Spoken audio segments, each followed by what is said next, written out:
வணக்கம் மக்களே.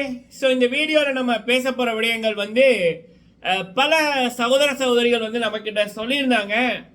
ப்ரோ, ஒரு விடயத்தை கவனிச்சிங்களா? கமல்ஹாசன் அர்ச்சனா அவர்களை பார்க்குற விதம், ஈவன் அவங்கள்ட்ட பேசுகிற விதம் எல்லாமே ஒரு முறைக்கிற மாதிரி, பார்வையாலே மிரட்டுற மாதிரி இருக்குது. அதை கவனிச்சிங்களா? அதை பற்றி பேசுங்க அப்படின்னாங்க. கண்டிப்பாக நான் அதை பற்றி பேசணும்னு நினச்சி போட்டு நான் பல தடவை மறந்துருப்பேன். இப்போ ஞாபகப்படுத்தினபடியா அந்த டாபிக் ஸோ இதில் பேசலாம்ன்றீங்க. அது மட்டும் இல்லாமல் அர்ச்சனா அவர்களுடைய வெற்றி 200 வீதம், அதில் எந்த சந்தேகமே வேணாம். அப்புறம் இந்த வைல்ட் கார்டு என்ட்ரி மேட்டர், அதை பற்றி நம்ம பேசலாம். சரிங்களா? ஃபுல்லாக பாருங்கள், லைக் பண்ணுங்கள். ஃபர்ஸ்ட் டைம் வந்திருக்கீங்கன்னா மறக்காமல் சப்ஸ்கிரைப் பண்ணுங்கள். உங்களுடைய கருத்துக்களை தவறாமல் சொல்லுங்கள். ஓகே, ஃபர்ஸ்ட் மேட்டர் நீங்கள் எந்த வீக்கெண்ட் எபிசோட் வேண்டாலும் பாருங்கள்.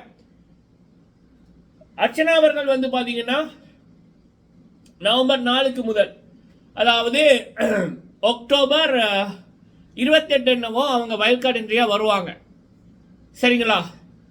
அப்போ கமல்ஹாசன் அர்ச்சனா கிட்ட பேசினதுக்கும் நவம்பர் 4 கமல்ஹாசன் பிரதீப் அவர்களுக்கு அந்த கான்வென்ஷன் ரூமுக்குள்ள அழைச்சி, பிரதீப் பெண்கள் விடயத்தில் இப்படி பேசுறாங்க அப்படின்னு 4 தடவை மெனிப்புலேட் பண்ணுவார். வாண்டட்டா 4 தடவை மெனிப்புலேட் பண்ணுவார். அந்த 4 தடவையும் அர்ச்சனா அவர்கள், இல்லை பிரதீப் ப்ரோ நல்லவர் சார், அவர்கிட்ட நான் எந்த விதமான தப்பானதை நான் ஃபீல் பண்ணல அப்படின்ற மாதிரி பிரதீப்புக்காக ஒரு கூட பிறந்த சகோதரி எப்படி இருப்பாங்களோ அந்த அளவுக்கு அந்த நல்ல மனிதருக்காக துணை நின்ற நபர் அர்ச்சனா அவர்கள்.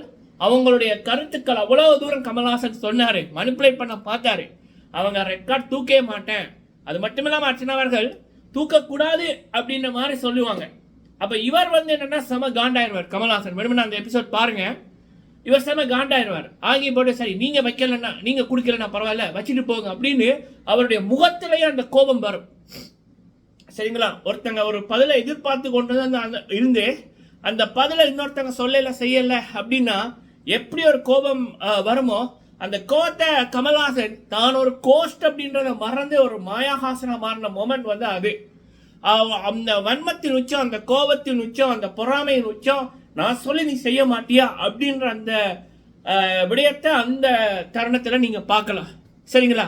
அதுல இருந்து நவம்பர் 4 அதுக்கப்புறம் வர்ற எல்லா வீக்கெண்டுமே அர்ச்சனா அவர்களை டவுன் பண்றது, அர்ச்சனா அவர்களை புல்லிங் பண்றது, அர்ச்சனா அவர்கள் பக்கம் இருக்க நியாயத்தை பேச மறுக்கிறது, அண்ட் அர்ச்சனா அவர்களுக்கு கைதட்டல் வரக்கூடாது, அர்ச்சனா அவர்களுடைய சீன் 1 hour எபிசோட்ல போகக்கூடாதுன்னு அங்கே இருக்கிறவர்கள்ட்ட சொல்வது அப்படின்னு, அந்த அந்த பிள்ளைய மட்டம் தட்டுவது அப்படின்னு கமல்ஹாசன், சரிங்களா, மாயாஹாசன் அந்த நவம்பர் 4 இதைத்தான் பண்ணி கொண்டிருக்காரு. சரிங்களா? அது பல பேர் நோட் பண்ணியிருந்தார்கள். இதை பற்றி பேசுங்க அப்படின்னு நானும் நினைச்சேன் பேச மட்டும். பட் இந்த டைம் தான் நமக்கு பேச கரெக்டாக அமைஞ்சிருக்கு. சரிங்களா? என்னை பொறுத்த வரைக்கும் கமல்ஹாசன் ஆல்ரெடி சினிமாவில் தோத்துட்டாரு. ஒரு 10-11 நடிகரோட நடிச்சாதான் அவர் நடித்த படங்களை மக்கள் போய் பார்ப்பாங்க. இப்போ அரசியலில் 0. இங்கே சீரியலில் அதாவது சின்னத்திரையில் பார்த்தீங்கன்னா கோஸ்டிங்குமே அவரால் பண்ண முடியாமல் இருக்கு. சரிங்களா? அவருடைய அரசியலை பற்றி பெரிய அரசியல் தலைவர்களே சொல்கிறார்கள், சிரிக்கிறாங்க. ஏன்னா ஒரு 23 பேர் இருக்கிற ஷோல சரியான நீதி வழங்க முடியாத ஒரு நபர் எப்படியா லட்சக்கணக்கான பேரை, கோடிக்கணக்கான பேரை நீங்க நடத்த முடியும்? ஸோ இப்படி இந்த பிக் பாஸ் தமிழ் சீசன் 7 நியாயமற்ற முறையில், கேவலமான முறையில் போனாலும் ஏதோ ஒரு விதத்தில் கமல்ஹாசனோட உண்மையான முகத்தை தமிழ்நாட்டு மக்களுக்கு கடவுள் காமித்திருக்கார். அதுதான் உண்மை. சரிங்களா? ஓகே, சரி. அடுத்தது அர்ச்சனா அவர்களுக்கு அரங்கை அதிர அளவுக்கு நேற்று கிடைத்த கைதட்டல்கள் அவங்களுக்கு எல்லா நாளுமே வருது. அவங்க வைல்ட் கார்டு என்ட்ரியில வந்ததுல இருந்து அவங்க எப்ப பிரதீப் அவர்கள் பக்கம் நிற்க ஆரம்பிச்சாங்களோ அப்பவே மக்கள் இங்க இவர் வெறுக்க ஆரம்பிச்சாரு கமல்ஹாசன். ஆனா ஒட்டுமொத்த மக்களும் அர்ச்சனா அவர்கள் பக்கம் நிற்க ஆரம்பிச்சாங்க.